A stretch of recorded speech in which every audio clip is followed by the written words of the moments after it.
নেত্রকোনা শহরের মধ্যনাগরা এলাকার একটি ভাড়া বাসায় প্রায় ১.৫ যুগ ধরে একটি সাইনবোর্ড টাঙানো। পাট অধিদপ্তরের বস্ত্র ও পাট মন্ত্রণালয়ের মুখ্য পরিদর্শকের এ কার্যালয়ের অফিস ভাড়া বাবদ প্রতি মাসে ৪,৫০০ টাকা পান বাড়ির মালিক।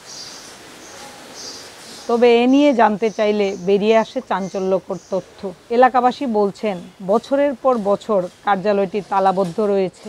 দীর্ঘদিন দেখা নেই এ সরকারি কর্মকর্তার। কাজ ও জনবল না থাকায় সরকারের অর্থ অপচয় হচ্ছে বলে মন্তব্য তাদের। একসময় ছিল অফিসজন লোকজন আসতে যাইতো, দীর্ঘদিন যাবত এটা আর কোনো লোকজন আসে না। ছোটবেলা থেকে শুধু এই সাইনবোর্ডটাই দেখি, কোনো কার্যক্রমও এখন পর্যন্ত দেখছি না। 11 আওয়ার মাসের শেষ টাইমে আইয়া কাগজপত্র মেনটেন করে তার কাম করে।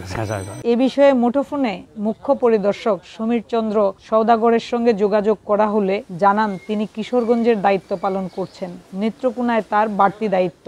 অথচ সরকারি ওয়েবসাইটে কর্মকর্তাদের তালিকায় নেত্রকোনার অতিরিক্ত দায়িত্ব লেখা নেই। এমনকি অফিসে না আসা নিয়ে দেখান নানা অজুহাত। আমি মূল দায়িত্ব কিশোরগঞ্জ, তো নেত্রকোনা অতিরিক্ত দায়িত্ব। মাসের ভিতরে আমার যাওয়া হয়, ওখানে আমার বসা হয়। আর আমাদের যে সবগুলোই আপনার ওপেন আছে। এ বিষয়ে জানেন না জেলা প্রশাসকও, তিনিও দিতে পারেননি কোনো সমাধান। একজন অফিসারকে ২-৩টি দপ্তরে দায়িত্ব দেওয়া থাকে, কিন্তু তারপরেও আমি তাদেরকে বলবো তারা যেন একটি শিডিউল মেনটেন করে। অর্থাৎ সপ্তাহে ৫ দিন তাকে ভাগ করে দিতে হবে। কোন ২ দিন নেত্রকোনাতে বসে সেই ২ দিন তাকে এটা জানিয়ে দিতে হবে জনগণকে, কিংবা নোটিশ করতে হবে, যাতে জনগণ তার সমস্যার কথাগুলো ওই ২ দিন দিয়ে তাকে বলতে পারে। কৃষি বিভাগের তথ্য মতে এবছর নেত্রকোনায় পাট আবাদের লক্ষ্যমাত্রা ধরা হয়েছে ৪,৫৯০ হেক্টর জমি। উৎপাদনের লক্ষ্যমাত্রা ধরা হয়েছে ৪২,২২০ বেল।